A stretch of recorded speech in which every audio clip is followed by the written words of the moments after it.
École nationale de la statistique et de l'analyse de l'information. De l'analyse de l'information, qui est sur le campus de Kernal. Il est doctorant à l'INSEE. Il va nous parler des sondages, des méthodes de sondage. Bonjour à tous et merci de votre invitation. Est-ce que tout le monde m'entend? Ça va au fond? C'est bon?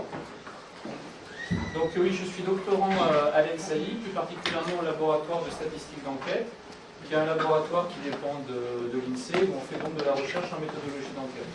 Donc ma thèse porte plus particulièrement sur les méthodes d'estimation de précision dans les enquêtes complexes. Aujourd'hui, je vais faire un petit survol des méthodes de sondage.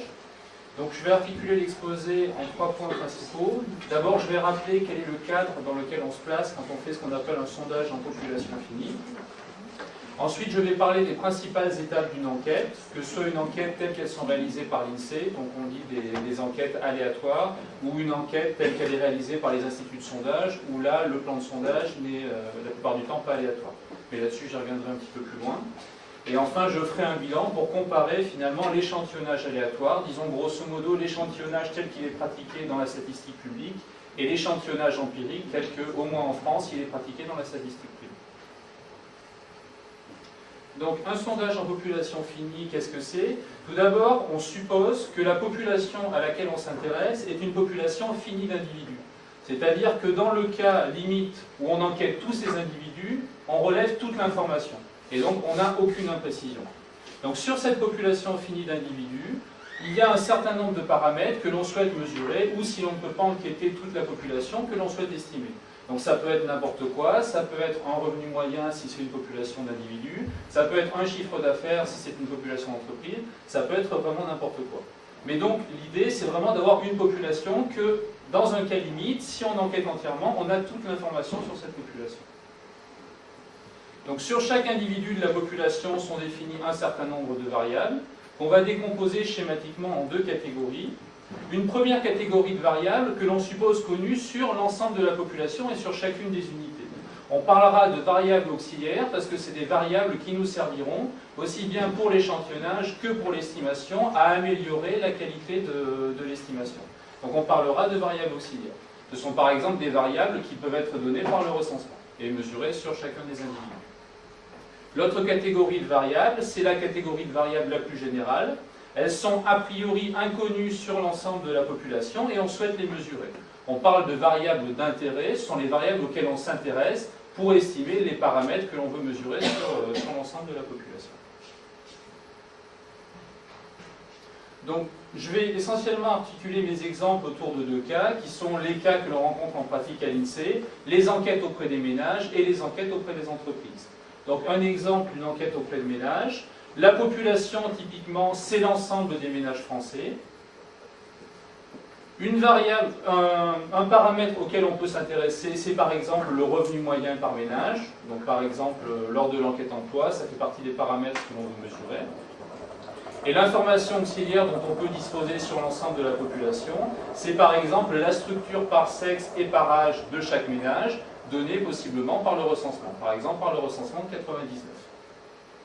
Une deuxième catégorie d'enquêtes assez différente, parce que ça donne lieu à des échantillons très différents, ce sont les enquêtes auprès des entreprises. Donc imaginons par exemple que la population auquel on s'intéresse, c'est les entreprises du secteur textile. Donc à l'INSEE, on a un répertoire des entreprises qui s'appelle le répertoire Sirène, et qui identifie toutes les entreprises sur le sol français, et en particulier ces entreprises-là.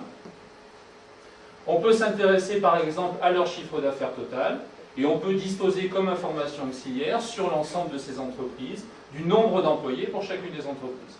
Alors, ce n'est pas forcément réaliste de s'attendre à avoir le nombre exact d'employés sur chaque entreprise. Par contre, ce qu'on peut avoir sans trop difficulté, c'est la taille par tranche d'employés, de 0 à 10, de 10 à 50, plus de 50, etc. etc. Donc j'ai parlé tout à l'heure un petit peu du recensement. On dit que la population est recensée si sur la variable à laquelle on s'intéresse, cette variable est mesurée sur chaque individu de vue. Donc dans le cas où on est capable de faire ça, finalement on n'a normalement aucun problème d'estimation, ni aucun problème d'échantillonnage, puisqu'on a l'ensemble de l'information sur l'ensemble de la population. Donc ce cas-là que l'on peut rencontrer sur certaines variables, donc par exemple au recensement de 99, on mesurait certaines variables sur l'ensemble de la population, c'est en fait quelque chose d'assez limité. La plupart du temps, on ne peut pas l'envisager pour toutes les enquêtes. D'abord parce que ça occasionne un coût très important. Il faut aller enquêter l'ensemble de la population. Et ça, ça coûte cher en enquêteur et ensuite en temps de traitement. Ensuite, parce que ça occasionne des enquêtes qui sont très lentes. D'abord, il faut recueillir l'information. Après, il faut coder l'information. Ensuite, il faut produire les estimations. Donc, on ne peut pas produire des estimations très rapides avec une enquête issue de recensement. Par exemple, le recensement de 99, les données qu'on recueille au cours du recensement 99, il n'y a quasiment aucune estimation qui est faite à partir de l'ensemble des données. Les estimations les plus rapides sont faites à l'aide d'une exploitation au 20e du recensement de 99, et les estimations les plus fines sont faites à l'aide d'une exploitation au quart. Mais finalement, il n'y a quasiment aucune estimation qui se fait à l'aide de l'ensemble des données du recensement.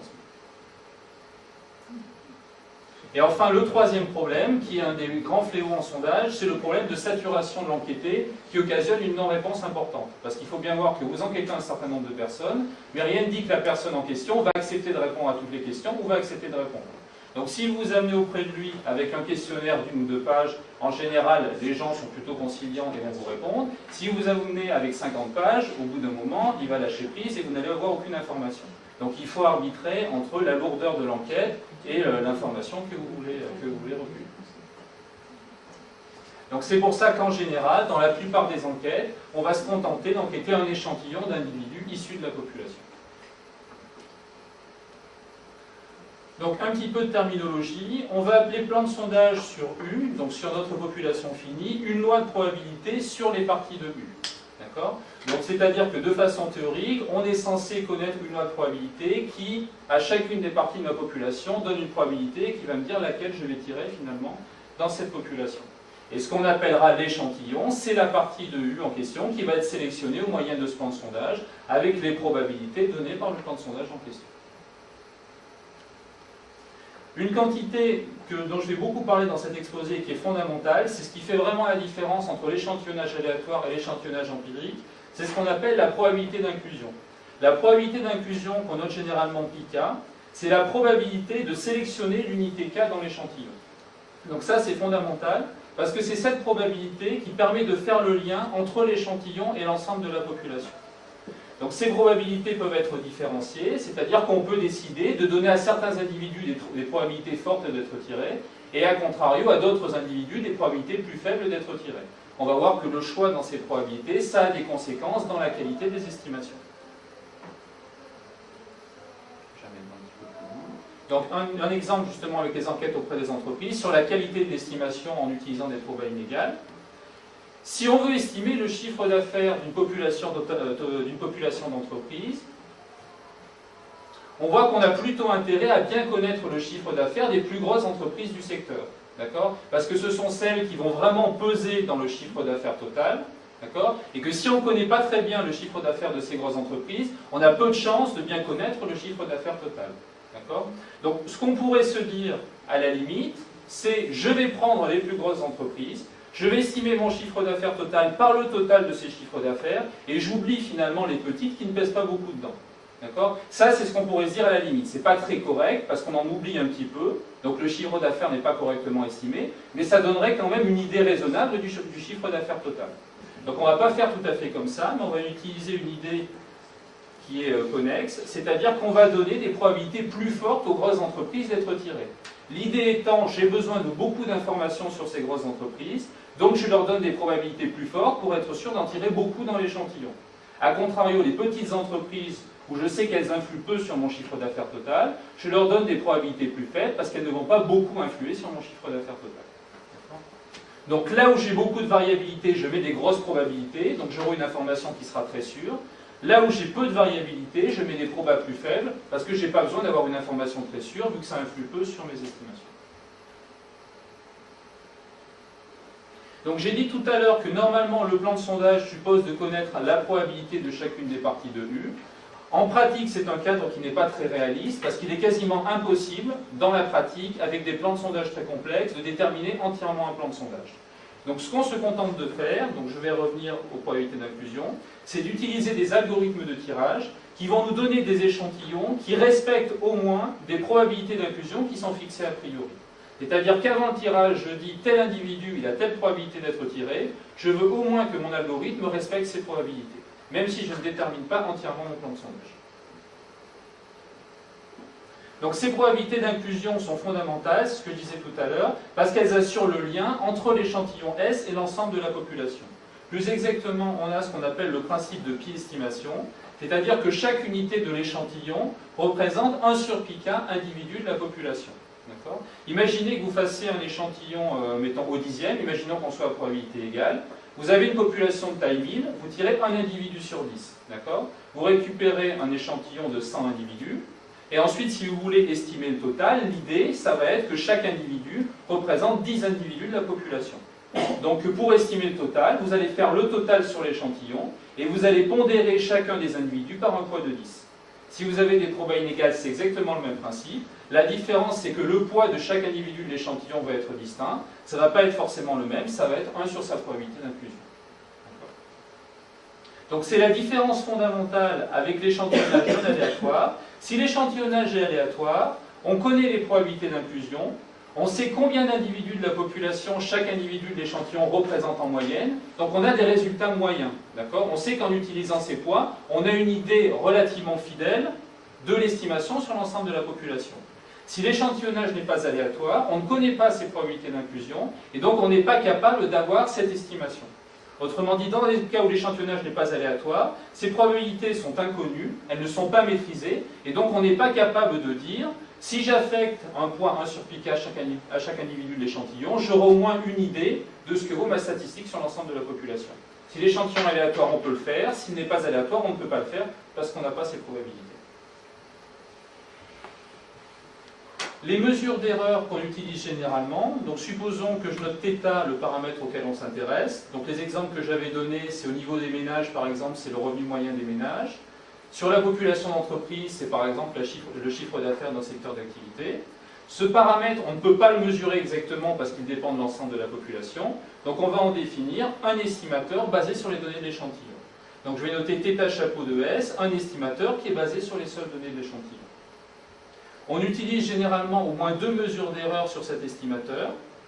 La première mesure d'erreur, c'est le biais, c'est-à-dire l'écart entre la vraie statistique, la vraie valeur que je voudrais avoir, et l'espérance de ma statistique θ chapeau de S, c'est-à-dire la valeur moyenne de mes estimateurs mesurés sur l'échantillon.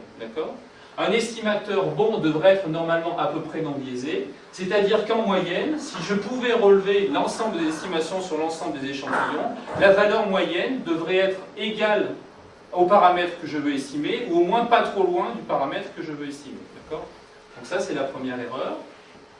Et la deuxième erreur, le deuxième paramètre d'erreur, c'est ce qu'on appelle la variance. Donc la variance de mon paramètre, de mon estimateur θ chapeau mesuré sur l'échantillon, ça va être finalement la dispersion de mes estimations relevées sur l'ensemble des échantillons.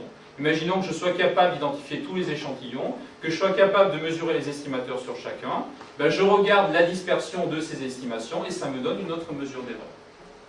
Donc l'image que j'en ai moi du biais de la variance,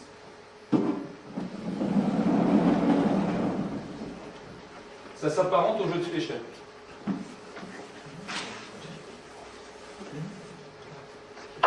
C'est-à-dire que vous avez une cible, et votre objectif, c'est d'atteindre le centre de la cible. Vous faites un certain nombre de lancers, et votre objectif, c'est d'atteindre le centre de la cible. Donc peut-être que si vous faites une première série de lancers, vous allez avoir quelque chose comme ça.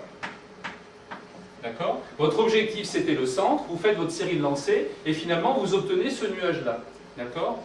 Ça veut dire que vous n'avez pas obtenu le centre, mais vous avez obtenu finalement en moyenne le point qui est ici. Donc vous aviez un biais finalement par rapport à ce que vous vouliez obtenir. Par contre, ce que vous voyez, c'est que vos estimations, vos lancers, disons, ils ne sont pas trop dispersés, ils sont relativement resserrés. Donc autant vous avez un biais par rapport à ce que vous vouliez avoir, autant vous avez... A contrario, imaginons que je fasse une deuxième série de lancers. Et puis par exemple, j'obtiens ça. Là, vous voyez que le point moyen a bien l'air d'être au centre de la cible. Donc a priori, on a une estimation qui est à peu près non biaisée. Mais par contre, ces estimations, elles sont à peu près dispersées sur toute la cible. Donc là, par contre, on a une dispersion assez importante. Donc là, on peut se demander finalement quelle est la meilleure technique. Est-ce que la meilleure tactique, c'est d'avoir un biais qui peut être finalement assez important, mais une variance qui est raisonnable, ou une variance qui explose un peu, mais par contre un biais qui est nul. Ben, la bonne réponse, c'est qu'il faut essayer de maîtriser les deux. En fait, il faut essayer de tenir compte du biais et de la variance. On a un critère d'erreur qui est synthétique, qui s'appelle l'erreur quadratique moyenne, et qui tient compte justement à la fois du biais et de la variance. Donc il faut arriver, si possible, à maîtriser les deux.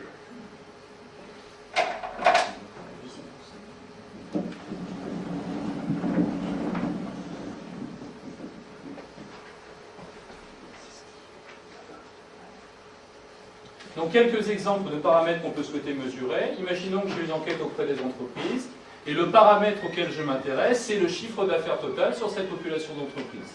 Donc la somme sur l'ensemble des individus de cette population d'entreprises, du chiffre d'affaires de l'entreprise K. Dans ce cas-là, en utilisant le principe de biais-estimation dont j'ai parlé avant, l'estimateur sans biais au sens du plan de sondage, ça va être l'estimateur mesuré sur l'échantillon, qui consiste à faire la somme sur l'échantillon des chiffres d'affaires des entreprises, mais pondéré par l'inverse de sa probabilité d'inclusion. Toujours selon le principe, mon entreprise K représente 1 sur pi entreprise de l'ensemble de la population.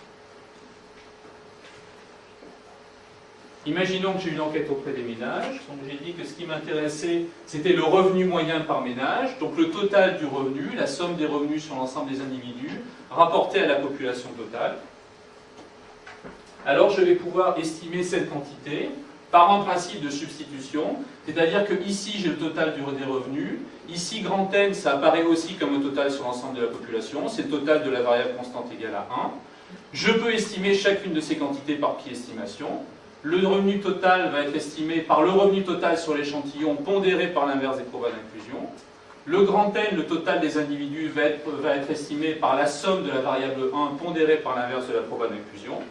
J'ai un estimateur pour mon numérateur, pour mon dénominateur, donc j'en déduis un estimateur pour ma statistique. D'accord ? Donc ici, si j'ai une fonction de Toto, de façon générale, si mon paramètre c'est une fonction de Toto, comme à l'aide du principe de pi-estimation, je peux estimer des totaux, je peux avoir par substitution un estimateur de mon paramètre. Ça va ?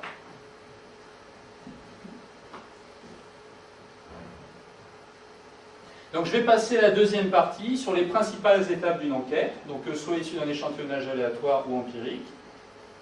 De façon schématique, on peut décomposer une enquête en un certain nombre de points. Donc tout d'abord, une enquête, ça part du moment où on se pose une question sur une population. Donc il faut définir l'objet d'étude, pourquoi on fait cette enquête, quels sont les concepts, c'est-à-dire sur quoi on va interroger finalement les individus et quelle est la population cible, quels sont les individus finalement qu'on va interroger. Donc ça c'est la première étape. Une fois que ces points-là sont clarifiés, il faut concevoir le questionnaire. Alors ça c'est une étape très importante sur laquelle je reviendrai un petit peu après. Donc préparer les questions qu'on va poser aux différents individus. Une fois que le questionnaire est fait, que la population est ciblée, on tire l'échantillon auquel on va présenter finalement ce questionnaire. Une fois que l'échantillon est tiré, on va collecter les données. Donc collecter les données soit de façon directe, on va relever par exemple les questionnaires, si les questionnaires ont été déposés sous forme papier. Ça peut être aussi recueillir les données par téléphone, si l'entretien se fait par téléphone, ou ça peut être tout simplement la personne elle-même qui retourne le questionnaire par voie postale. Ça peut être tout un tas de choses. Donc on collecte les données. Une fois que les données sont collectées, il faut les saisir et les apurer, parce qu'il peut y avoir des valeurs aberrantes. Ensuite, il faut traiter la non-réponse. Donc non-réponse partielle, non-réponse totale, j'y reviendrai un petit peu après. Donc ça, c'est le fléau dans les enquêtes. C'est le fait que quand vous tirez un échantillon, par exemple un échantillon de 100 personnes, vous n'allez jamais récupérer effectivement 100 personnes qui répondent. Dans le meilleur des cas, dans les enquêtes obligatoires de l'INSEE, vous allez en récupérer 80 ou 90 sur 100. Et vraiment dans le meilleur des cas. Donc ce phénomène de gens qui ne répondent pas pour une raison ou pour une autre, c'est ce qu'on appelle la non-réponse totale. Après, vous pouvez avoir des gens qui répondent, mais à certains items, à certaines questions, qui décident de ne pas répondre. Soit parce qu'ils n'ont pas compris la question, soit parce qu'ils estiment que ça ne vous regarde pas, soit parce qu'ils n'avaient pas la réponse à la question. Ça, c'est ce qu'on appelle la non-réponse partielle. Des gens qui répondent, mais pas à toutes les questions. Et donc ça, il faut le traiter avant de pouvoir faire l'estimation. Donc l'estimation, elle est possiblement redressée, c'est-à-dire qu'on va mettre à profit de l'information auxiliaire connue sur l'ensemble de la population pour améliorer la précision de vos estimations. Et enfin, quand on a fait toutes ces étapes, normalement on dispose d'un fichier de données propre puisqu'on a apuré les données enquêtées, on a redressé la non-réponse, on a fait nos estimations, et normalement, on a un fichier donné muni d'une variable de poids synthétique qui retrace, qui synthétise les opérations que vous avez faites sur l'ensemble des données d'enquête. Donc je ne vais pas détailler l'ensemble de ces points parce qu'il y en a que je connais plus ou moins bien. Moi je connais plus ce qui concerne le tirage d'échantillons, traitement de la non-redressement des estimations. Et je vais parler, les étapes sont importantes, c'est-à-dire que vous pouvez très bien en faire très bien 6 sur 7. Si vous loupez la 7e, vous pouvez foirer votre enquête. Donc c'est tous ces points. Moi je vais parler plus particulièrement de l'échantillon, traitement de la non-réponse et redressement des estimations. C'est vraiment fondamental de bien faire au mieux chacune de ces étapes. Donc la conception du questionnaire, c'est peut-être l'étape la plus importante, puisque c'est elle qui a sans doute l'impact le plus fort sur les taux de réponse et sur les réponses elles-mêmes. Il faut savoir qu'à l'INSEE, il y a grosso modo 2 types d'enquêtes. Il y a ce qu'on appelle les enquêtes obligatoires et les enquêtes non obligatoires. C'est-à-dire que quand on veut faire une enquête, on dépose un projet auprès de la CNIS. La CNIS dit oui ou non pour l'enquête et donne le label obligatoire ou non obligatoire pour l'enquête. Donc théoriquement, si l'enquête est obligatoire, tout le monde est tenu de répondre. Et théoriquement, il y a des sanctions pour les ménages ou les entreprises qui refusent de répondre. En pratique, bon, ça c'est pas forcément, j'aurais pas forcément vous le dire, sur les entreprises, il peut y avoir des sanctions, sur les ménages, en général, il n'y en a aucune. Mais le simple fait que l'enquête soit obligatoire, ça peut augmenter le taux de réponse de 10 à 15%. Enquête obligatoire, vous pouvez avoir 80% de taux de réponse, non obligatoire, ça peut tomber à 60%. Donc ça peut faire une grosse différence, ne serait-ce que de mettre sur votre bulletin, cette enquête a été déclarée obligatoire par la CNIS. Donc vous voyez que ce n'est pas du tout anodin. Pardon ? La CNIS, c'est le Comité national de l'information statistique.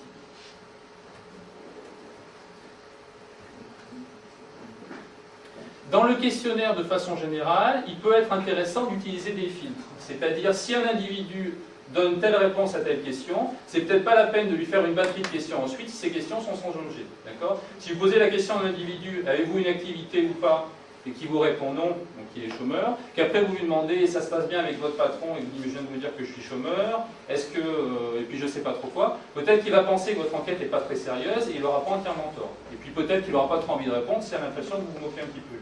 Donc les filtres, ça peut aider dans l'interaction enquêteur-enquêté. Et une autre chose qui peut aider aussi, c'est de structurer le questionnaire en modules thématiques.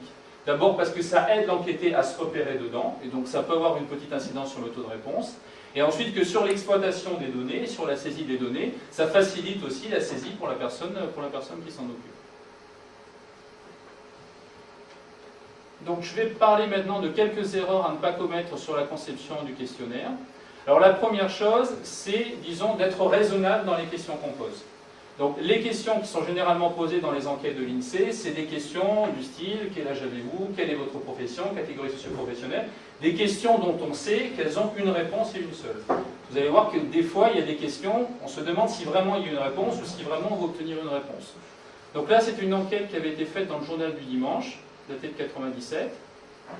Et on demandait aux gens, en pensant au RPR dans 10 ans, laquelle de ces deux hypothèses vous paraît la plus envisageable ? Le RPR restera tel qu'il est aujourd'hui, c'est-à-dire un parti distinct des autres formations de droite. Réponse B, le RPR et les autres partis de droite fusionneront au sein d'une nouvelle formation. Alors, je ne sais pas si vous, cette question, elle vous parle, ou si vous aviez un avis tranché à l'époque. Moi, je sais que j'en avais pas et que j'en aurais sans doute pas non plus maintenant.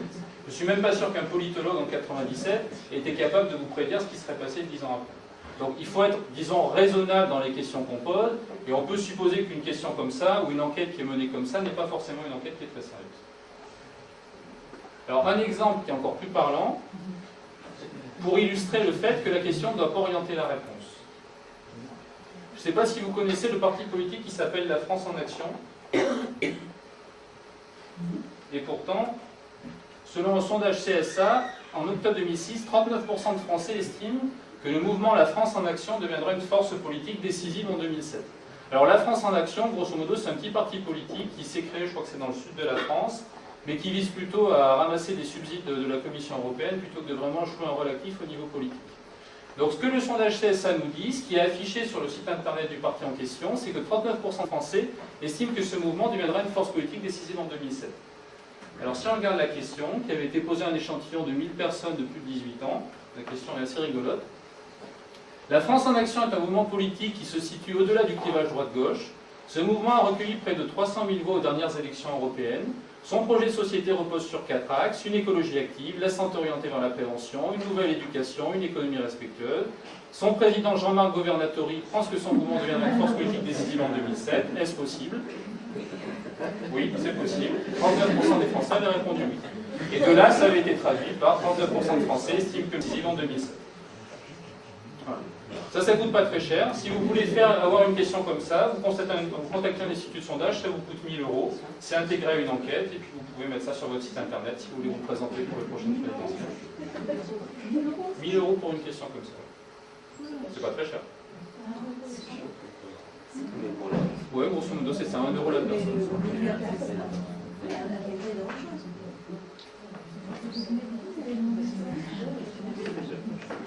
Donc, il faut être donc tout ça pour dire qu'il faut être raisonnable sur les questions et être relativement modeste quand vous posez une question comme ça et que vous avez 39% de gens qui vous répondent. Bon, ça c'est vraiment un cas extrême. C'est assez rigolo. Attention aussi à la formulation de la question qui peut influer non seulement sur le taux de réponse, mais sur la réponse elle-même. Donc un test qui avait été effectué auprès de 2 échantillons disjoints. Un premier échantillon auquel on a posé la question A et un deuxième échantillon auquel on a posé la question B. 2 échantillons, disons, comparables. Question A, le traité du marché commun permet d'aller s'installer et travailler dans un autre pays. Selon vous, s'agit-il d'une bonne, mauvaise chose, indifférente? Donc question, disons, plutôt neutre. Question B, même question, permet d'aller s'installer et travailler dans un autre pays. Par exemple, des Italiens ou des Allemands peuvent venir s'installer en France et des Français aller travailler en Allemagne ou en Italie. Bonne chose, mauvaise chose, indifférente. Si on pose la première question au premier échantillon, vous avez 61% de gens qui vous disent que c'est une bonne chose et 18% qui vous disent que c'est une mauvaise chose. Avec la simple modification de l'exemple des Italiens ou des Allemands pourraient venir s'installer en France, ça tombe à 48%. Oui, et on ne parle pas des Anglais. Et on ne parle pas non plus de ce que ça aurait donné si on avait rayé la deuxième partie de la phrase, en mettant simplement, par exemple, des Italiens ou des Allemands pourraient venir s'installer en France, ou un plombier polonais vient s'installer en France. Donc la question doit vraiment rester le plus neutre possible. Vous voyez que le simple fait d'une enquête à l'autre, c'est-à-dire une même enquête qui est faite par exemple en 2007 et qui est refaite 2 ans plus tard, le simple fait de changer un tout petit peu l'intitulé de la question, ça peut avoir des conséquences assez dramatiques sur la réponse, donc sur la qualité de la réponse elle-même. Donc vraiment faire très attention à rester le plus neutre possible dans la formulation.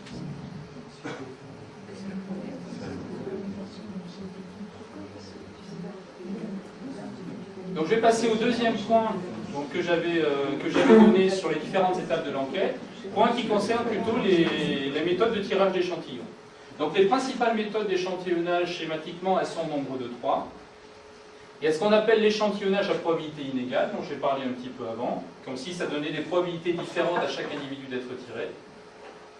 Ce qu'on appelle l'échantillonnage stratifié, je vais détailler un petit peu après. Et enfin ce qu'on appelle l'échantillonnage à 2 degrés. D'accord ? Donc, vous aurez rarement une enquête qui fera juste l'échantillonnage à probabilité inégale, juste stratifié au juste 2 degrés. Dans la plupart des cas, les enquêtes complexes vont mélanger ces 3 plans de sondage. Mélanger au mieux pour avoir des informations et des estimations le plus précises possible et qui coûtent le moins cher possible. Donc une enquête complexe va généralement mélanger ces différentes méthodes. Donc l'échantillonnage à probabilité inégale, on en a déjà parlé un petit peu. Le principe qui en est à la base, c'est si un individu présente une valeur forte pour la variable d'intérêt, il va peser beaucoup dans l'estimation du paramètre. Donc il va être important de bien le connaître pour avoir une bonne estimation du paramètre. On va donc essayer de privilégier la prise en compte de cet individu, parce que si on ne le compte pas, on a possiblement quelque chose qui va être assez variable.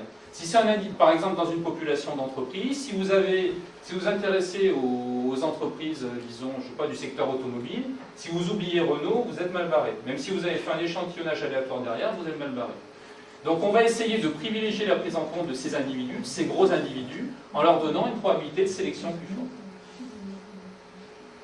Alors un autre exemple est estimation du nombre de sinistres d'une compagnie d'assurance. Donc supposons qu'on a un certain nombre de dossiers papier.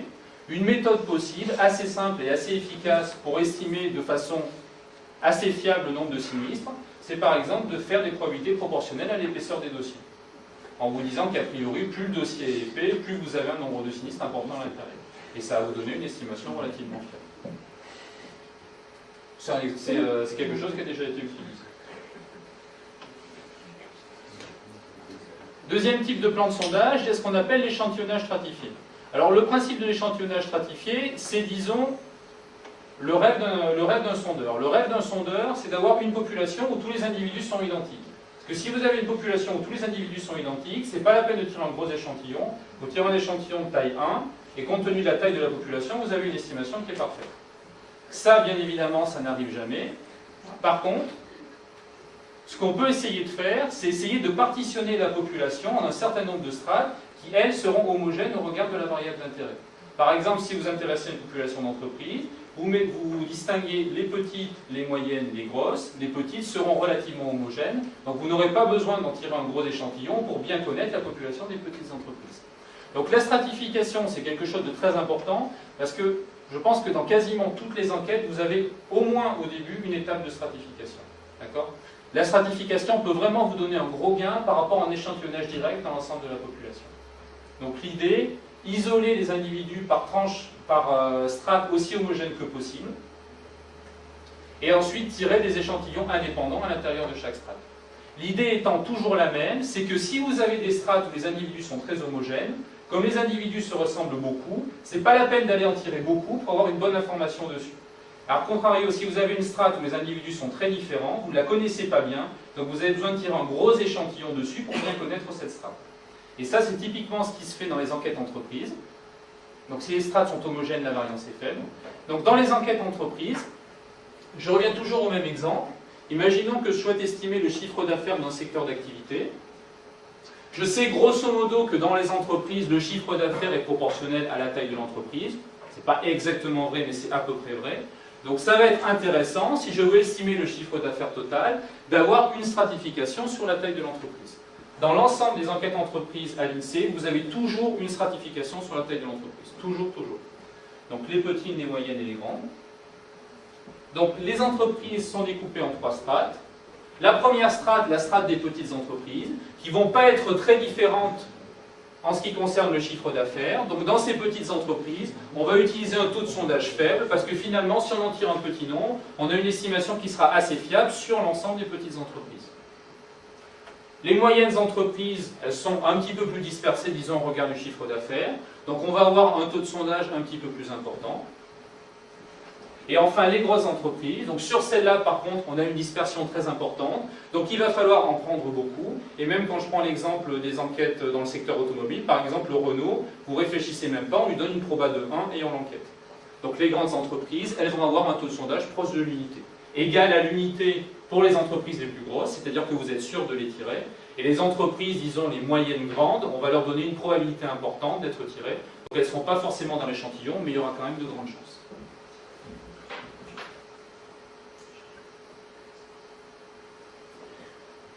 Donc tout ce que j'ai dit jusqu'à maintenant, que ce soit l'échantillonnage à probabilité inégale ou l'échantillonnage stratifié, on essaye toujours de mettre à profit de l'information pour avoir des estimations qui sont plus fiables. D'accord ? Donc pour avoir une dispersion moins importante. L'échantillonnage à 2 degrés, c'est un petit peu différent, au sens qu'il ne va pas nous servir à avoir des estimations qui sont plus fiables, mais il va nous servir à avoir une enquête qui coûte moins cher. Parce que si la population est dispersée géographiquement, si vous tirez directement un échantillon, ou si vous voulez tirer directement un échantillon dans la population, d'abord, vous allez avoir un premier problème qui va être de constituer la base de sondage. Donc, par exemple, à l'INSEE, on n'a pas trop de soucis, ne serait-ce que sur les entreprises, parce qu'on a un répertoire sirène. Mais imaginons qu'une entreprise privée veuille faire un sondage sur une population d'entreprise, ben déjà, il faut qu'elle constitue sa base. Soit elle la constitue elle-même, soit elle achète une liste d'entreprises à l'INSEE. Ça coûte de l'argent, et elle n'a pas forcément les moyens ou le désir de le faire. Autre problème, toujours lié à des considérations de coût, c'est que si votre échantillon est dispersé, par exemple, sur l'ensemble de la population, sur l'ensemble du territoire français, si vous faites appel à des enquêteurs, il faut que les enquêteurs se déplacent sur l'ensemble du territoire français. Et ça coûte de l'argent. Donc c'est pour ça que généralement, on va essayer de restreindre la dispersion géographique de l'échantillon, en commençant par concentrer l'enquête dans des unités primaires qu'on sélectionne au préalable. D'accord ? Je vous donne un exemple, j'en donnerai d'autres après. Imaginons que vous vouliez faire vous tirez un échantillon à l'intérieur de la population française. Vous n'allez peut-être pas tirer toutes les villes, vous allez peut-être tirer un certain nombre de villes, donner une proba à chacune, en tirer un certain nombre, et ensuite dans les villes sélectionnées, tirer des sous-échantillons. C'est le principe de l'échantillonnage à 2 degrés. On commence par sélectionner ce qu'on appelle des unités primaires. d'accord, de façon aléatoire. Et dans ces unités primaires, on rééchantillonne des unités qui seront finalement enquêtées. Donc ça veut dire que l'échantillon va être concentré à l'intérieur de ces unités primaires, et non pas éclaté sur l'ensemble de la population. Donc l'exemple des enquêtes ménages. Donc dans les enquêtes ménages, l'ensemble du territoire français est découpé en ce qu'on appelle les aires urbaines ou rurales, c'est-à-dire des zones finalement qui partitionnent l'ensemble de la population. Chacune de ces aires représente environ 2000 habitants. Et quand on veut tirer un échantillon, on commence par sélectionner une partie de ces aires par échantillonnage aléatoire, et ensuite à l'intérieur des aires sélectionnées, on sélectionne un sous-échantillon. Et donc finalement, votre échantillon sera les ménages sélectionnés dans les aires sélectionnées. Donc c'est pour ça qu'on parle d'échantillonnage à 2 degrés, parce qu'on a un premier degré qui consiste à échantillonner des aires, et un deuxième degré qui consiste à échantillonner des ménages. Donc là, je parle d'échantillonnage à 2 degrés, mais il n'est pas rare d'avoir d'échantillonnage à 3, à 4, à 5 degrés. Vous pouvez échantillonner des villes, dans les villes échantillonner des adresses, dans les adresses échantillonner des ménages, et dans les ménages échantillonner des individus. Ça, c'est pas rare du tout. Vous pouvez avoir de façon très courante des plans de sondage à 4 degrés. L'idée étant toujours d'essayer de rassembler les unités pour avoir des déplacements minimisés pour les enquêteurs.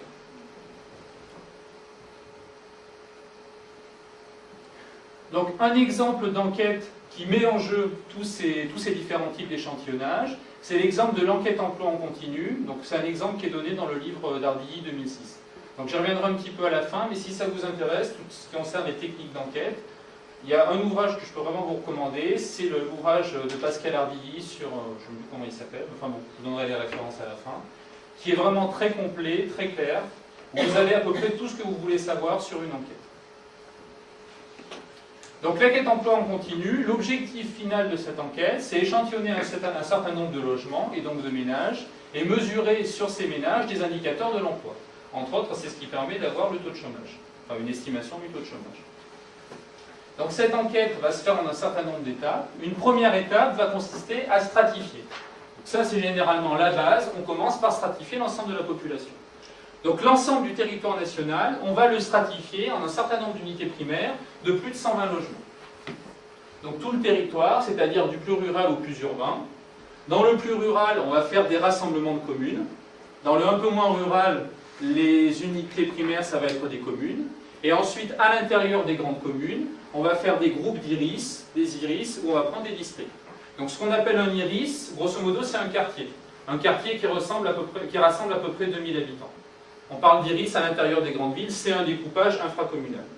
Et ce qu'on appelle un district, grosso modo, c'est un pâté de maison à l'intérieur d'une grande commune. Donc on va se servir de ces différents découpages, donc soit administratifs, donc de communes et communes, soit internes à l'INSEE, disons, pour avoir un maillage de l'ensemble du territoire et constituer nos unités primaires. Donc la stratification utilisée pour l'enquête emploi, elle croise la région et la tranche d'unité urbaine. Donc stratification géographique sur la région et stratification sur le rural urbain. Une fois que vous avez fait cette stratification, vous avez une population qui est un petit peu différente, puisque là, en premier lieu, vous ne considérez pas vraiment une population de logement, mais une population de groupes de logements. Vos groupes, c'est quoi? C'est les unités primaires que vous avez constituées pour mailler l'ensemble du territoire. Donc, première étape de l'échantillonnage, on va tirer un échantillon de ces unités primaires. Donc, le principe, échantillon d'unités primaires, à probabilité proportionnelle à la taille, parce qu'a priori, les unités primaires les plus grosses vont peser le plus dans l'estimation et vont peser le plus dans le paramètre. Donc première étape, et à l'issue de cette étape, on a donc un échantillon d'unités primaires. Étape 2, on prend chacune de ces unités primaires et on va faire un redécoupage de chaque unité en un certain nombre d'unités secondaires. Donc ces unités secondaires, on les appellera ensuite encore secteurs, doivent compter entre 120 et 240 logements. Donc on diminue graduellement la taille de nos unités. Et à l'intérieur de chaque unité primaire qu'on avait sélectionnée au premier degré, on va sélectionner un des secteurs en lesquels on avait découpé cette unité primaire. Donc deuxième degré d'échantillonnage. Étape 3, troisième degré d'échantillonnage. Dans chacun des secteurs que vous avez sélectionnés, vous allez encore faire un découpage en un certain nombre d'aires d'environ 20 logements. On arrive presque au bout, rassurez-vous. Et ensuite, à l'intérieur d'un secteur, vous allez à nouveau échantillonner 6 aires à l'intérieur de ce secteur. Cette fois-ci, on suppose que comme on a fait plusieurs maillages, les aires qu'on a à la fin sont relativement homogènes, donc on se contente de le faire par sondage aléatoire simple, c'est-à-dire qu'on donne la même probabilité à chacune des aires d'être tirées à l'intérieur d'un secteur. Donc dans ce 3e degré, dans chacun des secteurs sélectionnés, on échantillonne 6 aires, et là, ouf, on a fini, on recense tous les logements des aires sélectionnées. D'accord ? Donc ça, un plan de sondage typique, je dirais, parce qu'il met en œuvre toutes les techniques qu'on a présentées et des techniques tout à fait usuelles. L'échantillonnage à probabilité inégale, qui a servi au début pour tirer les unités primaires. La stratification, qui a servi à faire le maillage, justement, des unités primaires. Et enfin, l'échantillonnage multidegré, qui vous permet de concentrer l'échantillon et de minimiser a posteriori les dépassements qu'auront à faire vos enquêteurs. D'accord ? Donc, 3e étape importante dont je vais parler, c'est ce qui concerne le traitement de la non-réponse. Donc, ce que j'ai dit tout à l'heure, donc ça c'est sans doute le principal fléau de la non-réponse, et c'est ce sur quoi s'oriente une bonne partie de la recherche actuellement. Comment traiter la non-réponse? Comment finalement modéliser le comportement de réponse des gens qui n'acceptent pas de répondre et donc par définition sur lesquels vous avez très peu d'informations. Donc la non-réponse, il est rare de disposer après saisie d'un fichier complet parce que vous avez très rarement tous les gens que vous avez échantillonnés qui acceptent de répondre à votre enquête. Donc vous n'aurez pas généralement les réponses à toutes les questions pour tous les individus que vous avez échantillonnés. Deux types de non-réponse, j'en ai déjà parlé un petit peu. On va parler de non-réponse partielle lorsque l'individu est de bonne volonté, c'est-à-dire qu'il répond, mais pas forcément à toutes les questions pour une raison ou pour une autre. Et on parlera de non-réponse totale si un individu a été échantillonné, mais que pour différentes raisons, on ne dispose finalement d'aucun renseignement sur cet individu. Donc ça peut avoir des causes multiples. Peut-être que l'individu a refusé de répondre. Peut-être qu'on a échantillonné, qu'on avait toute l'information, mais qu'on a perdu le questionnaire, donc ça a été effacé par cause d'une mauvaise manip. Peut-être qu'il était absent, ou peut-être aussi que l'individu est sorti du champ de l'enquête. Comme généralement on a un décalage entre la base de sondage qu'on a, c'est-à-dire la population des individus, et le moment où on va faire l'enquête, il peut se passer qu'un individu qu'on voulait échantillonner, il est parti, il a déménagé par exemple. Donc ça peut être tout un tas de choses. La non-réponse partielle, on va généralement la traiter par imputation. C'est-à-dire que sur la ligne de votre individu sur lequel vous avez des trous, des questions auxquelles il n'a pas répondu, on va essayer de boucher les trous. D'accord ? C'est ce qu'on appelle les méthodes d'imputation. Là où on a un trou, d'une façon ou d'une autre, on va s'arranger pour mettre une réponse. Donc les méthodes d'imputation, ça se divise grosso modo en deux catégories. Ce qu'on appelle l'imputation déterministe. L'imputation déterministe, c'est par opposition à imputation aléatoire qu'on va voir juste après. C'est-à-dire que si vous récupériez 2 fois le même échantillon, si vous faites 2 fois la même opération d'imputation, la valeur que vous allez mettre dans la case qui vous manque va être les 2 fois la même. D'accord ? Ça ne va pas varier, ça ne va pas être aléatoire. Donc on va remplacer la valeur manquante par une prédiction calculée à l'aide des répondants.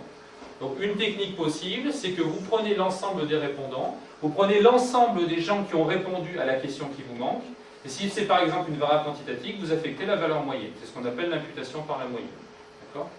Autre possibilité, si votre variable est qualitative, si vous avez 4 modalités possibles, vous regardez quelle modalité est la plus importante dans l'échantillon de répondants et vous affectez la modalité en question.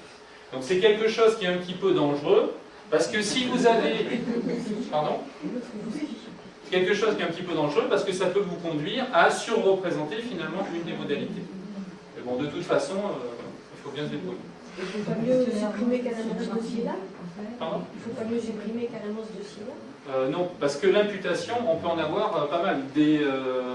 Vous pouvez avoir de façon tout à fait classique 15-20% d'individus qui sur une variable n'ont pas une réponse.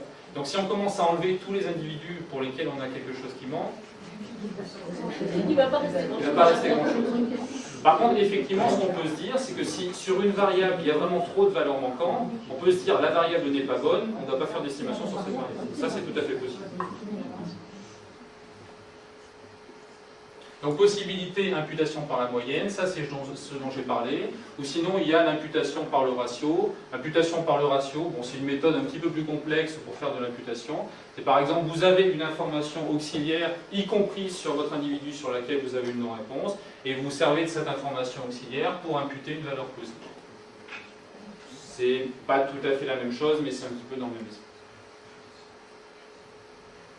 Donc, par opposition aux méthodes d'imputation déterministe, vous avez les méthodes d'imputation aléatoire. Méthode d'imputation aléatoire, grosso modo, dans vos individus qui ont répondu à l'item qui vous manque, vous allez sélectionner une espèce de piscine de donneurs et vous allez sélectionner dans cette piscine un donneur pour la valeur qui vous manque. D'accord ? Donc, sur un certain nombre de critères, pour l'individu sur lequel il vous manque une valeur, vous allez sélectionner un certain nombre de donneurs potentiels et vous allez échantillonner dans ces donneurs potentiels celui qui vous donnera la bonne valeur sur l'individu en question. Donc, imputation aléatoire. Donc là, la technique que j'ai donnée, c'est ce qu'on appelle la méthode de Hotek. Il y a d'autres méthodes, par exemple les méthodes de résidus simulés, qui sont sensiblement, bon, c'est sensiblement la même chose, sauf qu'on va faire avoir encore une prédiction de la valeur qui nous manque, et que finalement, ce qu'on va aller chercher sur les répondants, ça ne va pas être la valeur, mais ça va être un résidu qu'on attribue à la prédiction en question. Et bon, dans l'esprit, c'est toujours un petit peu la même chose. Aller chercher dans la piscine de répondants, aller chercher la valeur qu'on va imputer à l'individu qui manque. Donc le problème des méthodes d'imputation, c'est que généralement ça génère un biais. C'était votre réaction tout à l'heure. Effectivement, on ne va pas faire de miracle. L'imputation, ça consiste en quoi? Ça consiste, vous avez des trous, vous bouchez les trous. Rien ne dit que la valeur que vous mettez, non seulement c'est la bonne valeur, ça sera très rare, rien ne dit que c'est relativement près de la bonne valeur. Ça, vous n'avez pas en général de moyen de le savoir. Donc il faut rester modeste, on va avoir un fichier complet, mais en ayant fait de l'imputation, on sait qu'on aura généralement généré un biais. D'accord ? Donc avec l'imputation déterministe, ce biais peut même être encore plus important. Le biais sera peut-être un petit peu plus limité avec l'imputation aléatoire, mais le problème, c'est qu'en plus, on génère une variance parasite. D'accord ? Parce qu'on va sélectionner de façon aléatoire la modalité qu'on affecte, d'accord ? Et qui dit aléa, dit dispersion, dit variance. D'accord ? Donc en fait, ce qu'on gagne d'un côté, finalement, on le perd de l'autre. Donc le traitement de la non-réponse par imputation, il faut bien savoir que ce n'est jamais parfait. Si vous avez du métier, si vous pouvez faire un modèle relativement bon qui va imputer une valeur, disons, relativement proche, ou en tout cas pas absurde, vous n'allez pas trop perdre. Par contre, si vous faites ça un petit peu au petit bonheur, effectivement, là, il y a des risques. Dans la plupart des cas, moi, ce que je conseille, c'est de faire des choses relativement raisonnables, c'est-à-dire de faire des modèles pas forcément très complexes, d'accord, qui ne vous donneront pas forcément des résultats faramineux, mais bon, qui au moins vous donneront un fichier complet. Pour une raison très simple, c'est que pour un certain nombre de logiciels statistiques et d'analyse statistique, si vous voulez exploiter le fichier, il vous faut une réponse sur chacun des items, sur chacun des individus. Donc de toute façon, il faut trouver une solution la moins pire pour avoir des réponses sur chaque item pour chaque individu. Donc la non-réponse totale, c'est-à-dire le fait que des individus ne répondent à aucune question, ou qu'on n'a aucune réponse sur ces individus, pour une raison ou pour une autre. Par contre, ça se traite généralement par repondération. C'est-à-dire qu'on va modifier les pondérations des individus échantillonnés pour que ceux qui acceptent de répondre représentent aussi les individus qui, eux, refusent de répondre. Donc c'est ce qu'on appelle les méthodes de repondération. L'idée, c'est que pour chaque individu qui accepte de répondre,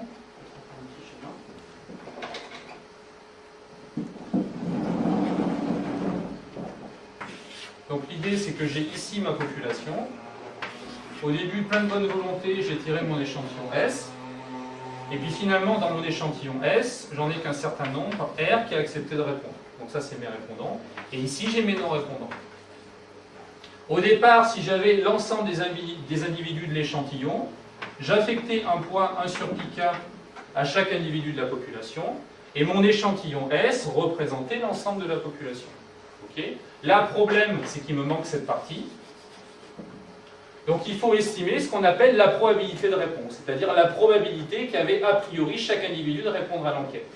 Et finalement affecter à chaque individu des répondants l'inverse de cette probabilité de réponse, ce qui va donner un nouveau poids et ce qui va faire que mon échantillon de répondants va à peu près représenter l'ensemble de la population. D'accord ? Donc dans l'esprit, ce qu'on va faire, c'est estimer cette probabilité de réponse, cette probabilité que chaque individu avait de répondre a priori à l'enquête. La difficulté, c'est justement d'estimer cette probabilité de réponse, d'accord ? Parce que finalement, on n'a pas d'informations ou très peu sur ces non-répondants. Donc modéliser cette probabilité de réponse, ça suppose de connaître le comportement. Et ce comportement, on n'en sait pas grand-chose. Donc un exemple sur les sondages préélectoraux présidentiels 2007. Vous savez, vous avez dû en entendre parler, qu'on a traditionnellement une sous-représentation dans l'échantillon du vote extrême droite. Et donc généralement ce qu'on fait, enfin ce que font les instituts de sondage, c'est qu'au final, ils attribuent des poids plus élevés aux individus de l'échantillon qui votent extrême droite. Parce que s'ils récupèrent 5% d'individus qui disent qu'ils votent extrême droite, ils savent qu'en fait, il y en a 10, 12 ou 15%. Donc ils sont obligés de surreprésenter ces individus à l'intérieur de leur échantillon. Mais je comprends. Excusez-moi, je peux poser une question? Bien sûr. Les gens que vous dites là, qui ne veulent pas dire qu'ils votent extrême droite, ils ont peut-être répondu autre chose quand même. Ce sont des gens qui n'ont pas répondu du tout? Non, ce sont des gens qui ont répondu et qui se sont déclarés, qui ont déclaré par exemple qu'ils votaient UMP. Oui, mais ce n'est pas des non-répondants. Non, oui, ce ne sont pas des non-répondants. C'est vrai que c'est quelque chose d'un peu différent. Disons que dans ce qui concerne les enquêtes d'opinion, le problème de non-réponse est encore plus pernicieux parce que la non-réponse est masquée par le processus. C'est-à-dire que vous enquêtez un individu, l'individu ne répond pas, peu importe, on en enquête un autre. Donc vous avez toujours ce problème de non-réponse, mais il est masqué. Il apparaît finalement dans le fait que votre échantillon que vous avez au final, il n'est pas vraiment, entre guillemets, représentatif de la population totale. Donc il faut faire ce travail de repondération pour le rendre représentatif. Donc c'est vrai que ce n'est pas tout à fait le même cadre, mais c'est toujours un petit peu le même esprit. Donc dernière chose qui concerne le redressement des estimations. Donc j'ai dit un petit peu dans l'exposé que quand on avait une information sur l'ensemble de la population, on avait à peu près toujours intérêt à s'en servir pour avoir des estimations qui sont plus fiables. Si j'ai une mesure de taille sur mes individus, je vais sans doute avoir intérêt à définir des probabilités proportionnelles à cette mesure de taille, parce que les individus les plus gros vont plus peser dans l'estimation. Donc si j'ai une mesure de taille, je m'en sers dans mon plan de sondage. Si j'ai une information qui me permet de stratifier la population en strates homogènes, je vais avoir intérêt à m'en servir, à définir une stratification de ma population et à tirer des échantillons indépendants à l'intérieur. Donc je mets à profit de l'information pour améliorer la qualité de mon sondage. Ce qu'on peut faire a priori au niveau de l'échantillonnage, on peut aussi le faire a posteriori, c'est-à-dire mettre à profit cette information auxiliaire pour avoir des estimations qui vont être plus précises. C'est ce qu'on appelle le redressement, c'est-à-dire qu'on va encore modifier les poids de nos unités en nous servant d'une information qu'on sait sûre sur l'ensemble de la population ou qu'on sait plus fiable, et on va se caler, on va redresser sur cette information. Par exemple, si vous connaissez la structure par sexe et par âge de la population, donnée possiblement par le recensement 99 ou par les recensements récents, vous allez avoir envie que votre échantillon, s'il vous sert entre autres, s'il vous donne par exemple une estimation de la structure par sexe et par âge, si vous connaissez de façon exacte la structure par sexe et par âge de la population, ça serait bien que votre échantillon, que votre estimation vous redonne la même structure. Donc on va essayer de se caler sur cette structure. Le principe que je vais détailler un petit peu ici, donc ça consiste toujours en une méthode de repondération, c'est-à-dire que les poids de départ 1 sur pi k que vous aviez sur vos individus, vous allez les modifier un petit peu pour restituer l'information que vous connaissez.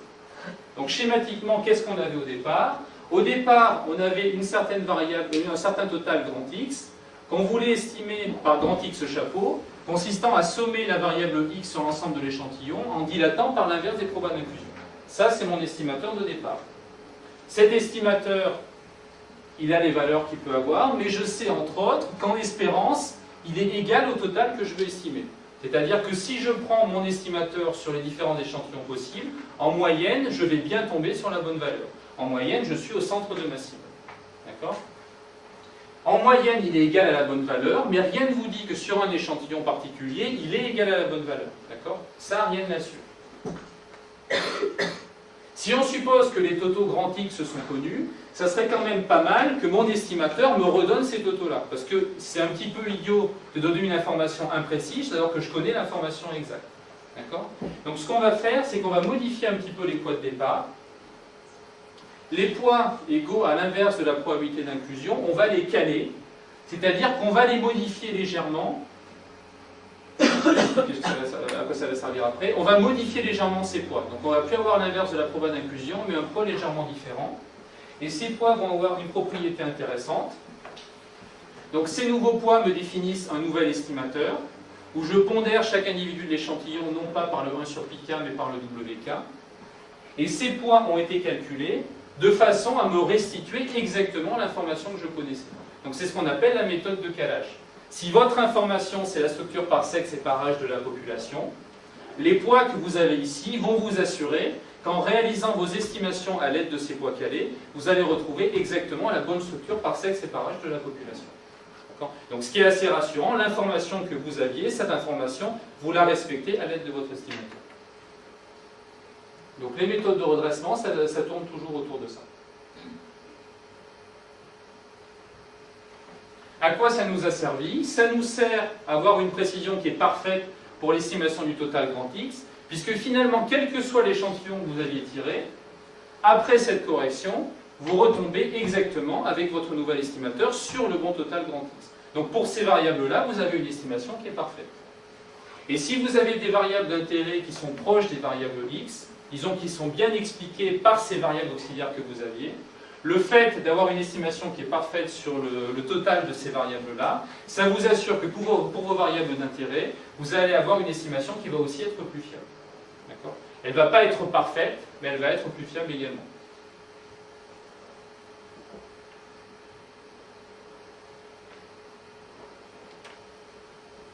Donc je vais conclure en faisant un petit comparatif des méthodes d'échantillonnage aléatoire et des méthodes d'échantillonnage empirique. J'ai surtout parlé d'échantillonnage aléatoire, l'échantillonnage empirique je connais un petit peu moins.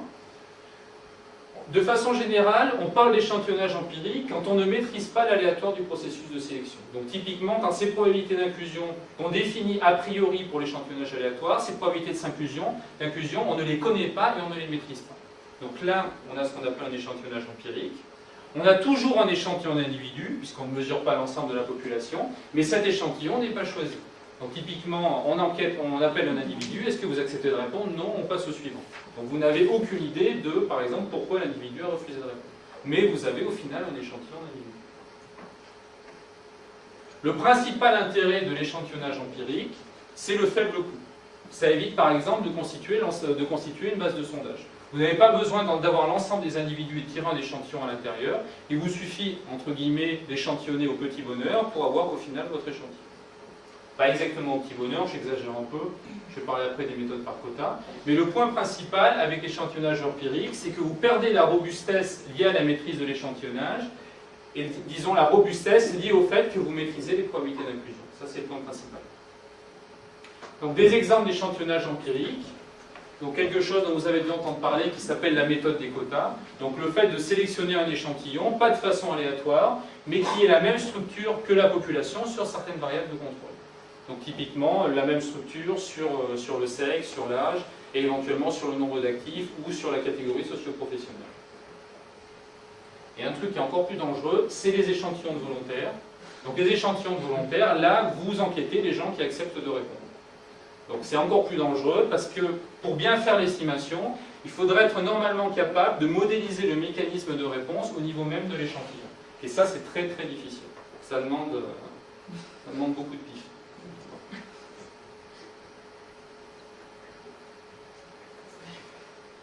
Donc l'échantillonnage empirique donne parfois des estimations un peu fiables, voire les sondages préélectoraux 2002. Une manière possible d'améliorer un petit peu ces estimations, c'est de se caler sur l'information disponible. Donc ce que j'avais dit tout à l'heure sur le redressement des estimateurs, vous pouvez encore le faire si votre échantillon est empirique.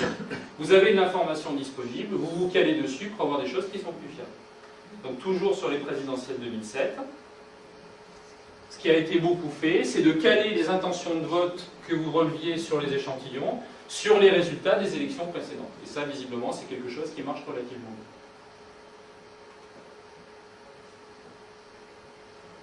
Donc un petit bilan sur ce que je vous ai dit.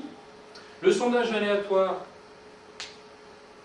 il est cher. Ça, il ne faut pas se voiler la face. Il faut disposer d'une base de sondage, peu ou prou d'une base de sondage. Il faut tirer un échantillon à l'intérieur.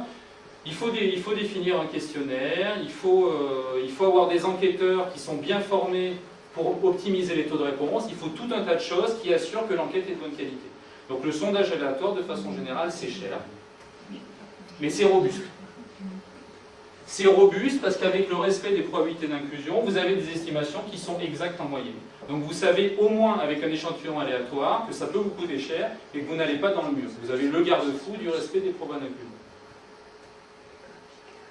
Et je dirais que c'est nécessaire quand on veut produire des chiffres officiels, parce que derrière l'échantillonnage empirique, vous avez toujours plus ou moins une modélisation, je vais en parler un petit peu après, et donc vous avez quelque chose qui n'est pas forcément toujours objectif. C'est toujours un petit peu subjectif la façon de redresser un échantillon empirique. Donc si vous avez un sondage aléatoire, vous avez la maîtrise des probas d'inclusion, vous avez cette robustesse, et donc vous savez que vous avez quelque chose de relativement fiable. C'est cher, mais c'est fiable. Avec un sondage empirique, ça vous coûte moins cher, ça c'est clair. Ça coûte beaucoup moins cher. Mais ça présente de forts risques de biais parce que justement vous n'avez pas cette maîtrise de l'aléatoire et que vous ne pouvez jamais être sûr que votre échantillon va vraiment, entre guillemets, représenter l'ensemble de la population. Donc je dirais que pour le sondage empirique, c'est quelque chose qui ne peut pas trop mal marcher, mais ça nécessite une bonne dose de métier. Ça, il ne faut pas se voiler la face. Sur les dernières élections, visiblement, ça a plutôt bien marché. Ils ne se sont pas trop plantés, peut-être sauf sur le vote Bayrou. Mais ça fait appel la plupart du temps à des secrets de cuisine qui sont très très jalousement gardés. Donc c'est sans doute le principal reproche qu'on peut leur faire. Dans l'ensemble, je dirais qu'ils s'en sortent quand même pas trop mal, mais c'est quand même relativement opaque. C'est dur de savoir vraiment ce qu'ils font sur leurs échantillons. Mais ils s'en sortent plutôt bien. Donc très rapidement, une petite bibliographie, si vous voulez des approfondissements. Donc Jérôme Accardo, la conception d'enquête auprès des ménages. Ça, c'est une présentation qu'il avait faite de la conception de questionnaires pour les enquêtes ménages, dans une formation continue à l'ENSAI. Donc c'est ce qui m'a donné, entre autres, pas mal d'exemples sur la conception de questionnaires.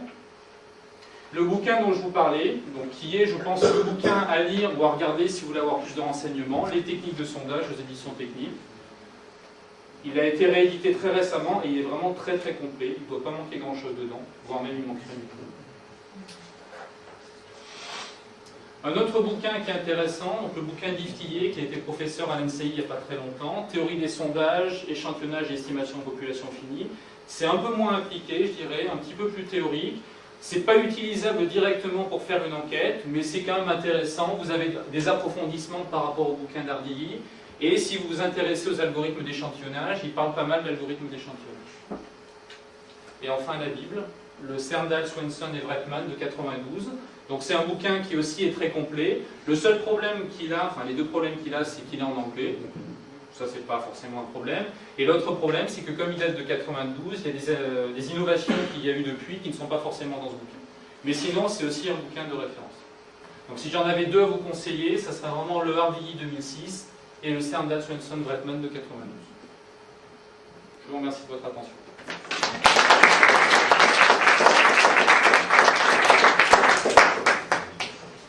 Il y a des questions?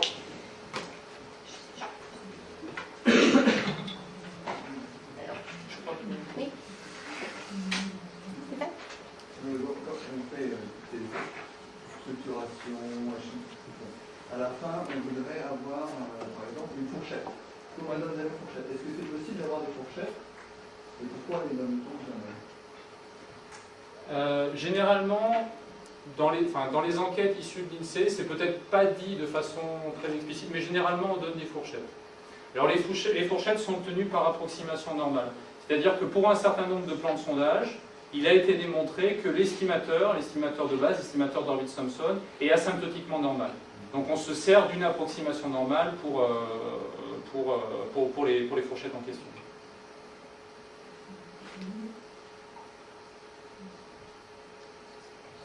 Je ne suis pas sûre d'avoir compris la différence entre l'échantillon. La stratification et les quotas.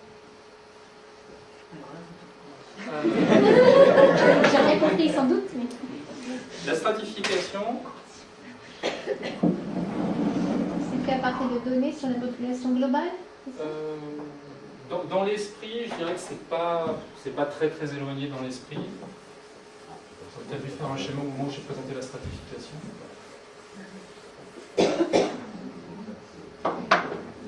La stratification, c'est qu'on dispose de l'ensemble de la population et qu'on a une information qui nous permet de découper cette population en un certain nombre de strates. D'accord ? Donc typiquement, ça c'est ce qu'on a pour les enquêtes d'entreprise.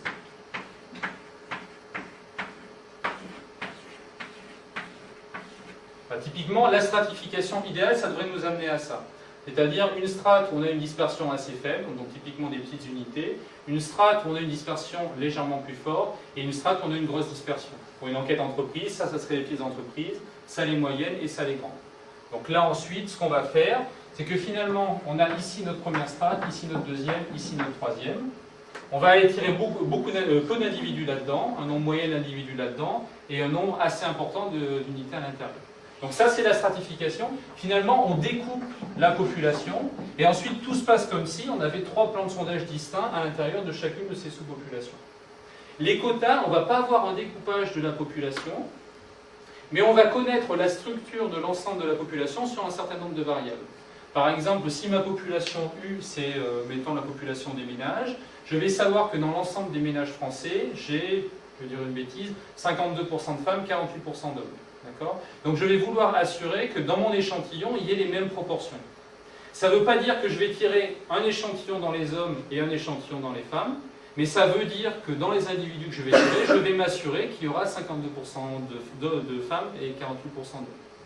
D'accord ? Donc disons que la différence, c'est que là, vraiment, on individualise au sein de ces différentes strates, alors que dans le cas des quotas, on assure juste que des proportions connues sur la population sont encore respectées dans l'échantillon. Dans l'esprit, ça ressemble un petit peu, mais c'est pas tout à fait pareil. Voilà. Là, pour faire ça, il faut connaître l'ensemble de la population. Pour les quotas, il ne faut pas forcément la connaître. Pour les quotas, il suffit d'avoir l'information 52% de femmes, 48% d'hommes. D'accord ? Si j'ai cette information, mon enquêteur va dans la rue, il enquête une personne, il en enquête 2, etc., etc. Et au final, s'il en a enquêté 100, il faut qu'il ait eu 52 femmes et 48 hommes. Mais il n'avait pas besoin de connaître l'ensemble de la population. Pour la stratification, il fallait vraiment, a priori, que j'ai toutes les unités pour découper de façon adéquate. Oui, puis tu ne découpes pas en proportion de la population, mais des caractéristiques de la sous-population. Voilà, c'est ça. Il faut avoir une variable sur l'ensemble de la population, sur chaque individu, qui me dit dans quelle strate je mets chaque individu. Oui, moi j'avais l'impression qu'il y a quand même quelque chose qui est une homogénéité à l'intérieur de chaque strate. On essaye effectivement d'avoir une homogénéité à l'intérieur de chaque strate. Si notre strate... Une certaine homogénéité. Parce qu'on sait que ce cas idéal dont j'ai parlé, où tous les individus d'une strate sont les mêmes, ça, on l'a quasiment jamais. Donc, mais on essaye d'avoir un maximum d'homogénéité, parce que qui dit homogénéité dit on n'a pas besoin de tirer beaucoup d'individus pour bien connaître la strate. Donc il y a toujours, au début d'une enquête, un arbitrage entre le nombre de strates et la taille d'échantillon qu'on tire à l'intérieur.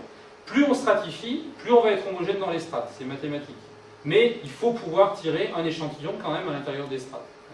Donc il faut faire cet arbitrage entre définir beaucoup de strates où on aura une homogénéité qui va être de plus en plus grande à l'intérieur, mais où on va avoir un échantillon de plus en plus petit à l'intérieur parce qu'on a de plus en plus de strates. Mais l'objectif, oui, c'est ça, c'est d'avoir une homogénéité maximale dans chaque strate.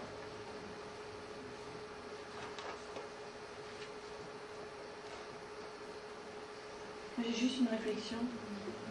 Finalement, c'est pas une idée pour mathématiques pour le public. On fait une enquête, ça fait revenir 2 heures, mais pourquoi pas? On va créer une enquête par les élèves. Ce serait sympathique. Non, ça ne sera pas une demi-heure, non. Il y a 2 phases. Il y a la phase préparation, puis la phase... La phase collecte. La phase collecte qui peut être, je dirais, assurée par le professeur, et il y a la phase traitement qui pourrait être donnée lieu à une nouvelle. En fait, ils vont faire le contraire.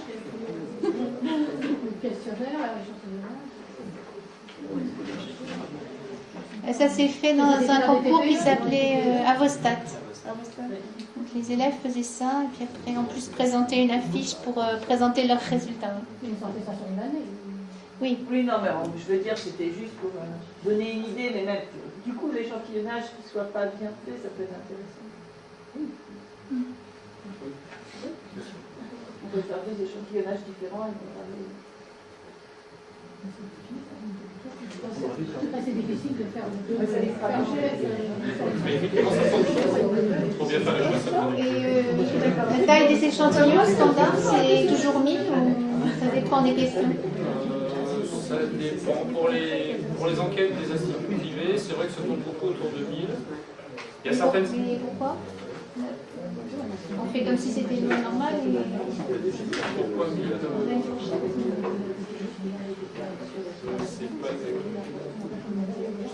C'est pas toujours 1000. Je sais qu'il y a certaines enquêtes qui font auprès de sympathisants d'un parti ou d'un autre qui tournent plutôt autour de 300, 400. Alors ça pose aussi la difficulté de savoir ce que c'est qu'un sympathisant. Pourquoi 1000, je ne sais pas. Honnêtement, je ne saurais pas. Les enquêtes INSEE sont généralement plus importantes. L'enquête emploi, par exemple, ça porte sur 75 000 ménages. C'est quelque chose de beaucoup plus conséquent. 1000, c'est vraiment très rikiki pour produire des estimations assez précises. Et en plus, dans les enquêtes d'opinion qu'on a eues, ils nous disent qu'ils ont interrogé 983 personnes pour des raisons obscures. Il y en a 775 qui ont répondu et ça fait tant de pourcents qui votent machin. Ils font du redressement, ils prennent le pourcentage de gens qui ont voté machin dans les 775. Ils font du redressement. Sur ces 775, il y en a, mettons, 5% qui ont dit je vote l'extrême droite et ce pourcentage a été multiplié par 2 à 3 suivant les instituts de sondage. Oui, mais ils ne tiennent pas compte de ceux qui n'ont pas répondu. Les abstentions. D'une certaine façon, si, puisqu'il y a cette repondération sur le vote extrême droite. Mais, non, mais on peut répondre qu'on ne sait pas ou qu'on va s'abstenir. Je pense que ça doit être intégré. Il doit y avoir une modalité. Il me semble. Mais c'est pas clair en tout cas. Et même le simple fait de mesurer l'opinion, c'est un problème. Le simple fait de savoir si l'opinion existe et si on peut demander aux gens leur opinion, c'est philosophiquement pas très clair.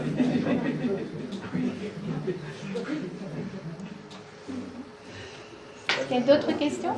Moi j'ai une question et une information. D'abord l'information au niveau du Canada, l'équivalent de l'INSEE donc au Canada propose pour les écoles, propose des données pédagogiques, des données à usage pédagogique pour sensibiliser les élèves aux problèmes d'enquête. Est-ce qu'au niveau de l'INSEE, il y a des choses équivalentes? Est-ce qu'il y a cette réflexion de pouvoir nous donner du matériel qu'on puisse traiter, qu'on puisse utiliser dans nos classes, ne serait-ce que pour faire travailler, pour faire réfléchir nos élèves sur les sondages et sur les enquêtes? Alors, déjà, je pense que c'est une très bonne chose que ça soit fait au Canada, et a priori, non, ça ne doit pas exister en France. Ça serait intéressant que ça existe, mais ça n'existe pas en France.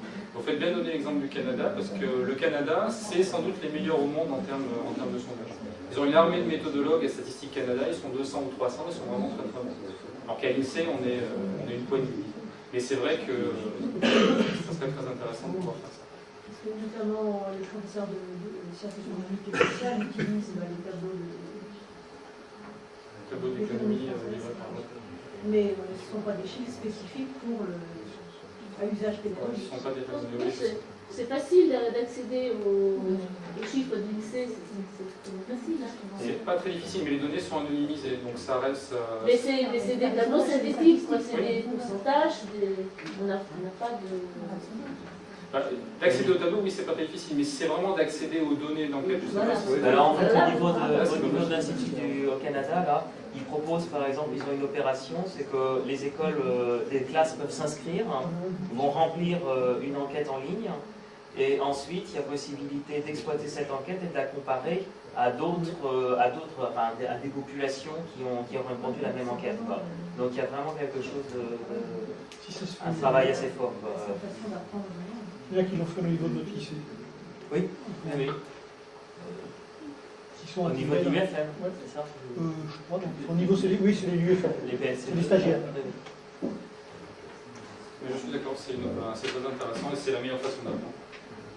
De toute façon, moi je vois des élèves à l'ENSAI, tant qu'on n'a pas travaillé sur un fichier de données, on ne sait pas ce que c'est qu'une enquête, on ne sait pas ce que c'est qu'un carrage. On peut voir toute la théorie du monde, si on n'a jamais travaillé sur une enquête, on ne sait pas ce que c'est. Est-ce que ça peut faire un groupe IREM? Un groupe de l'IREM?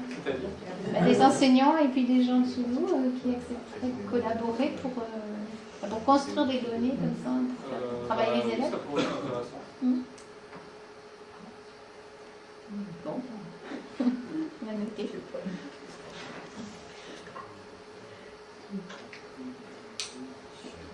Bon, bah, s'il n'y a plus de questions, je vous remercie.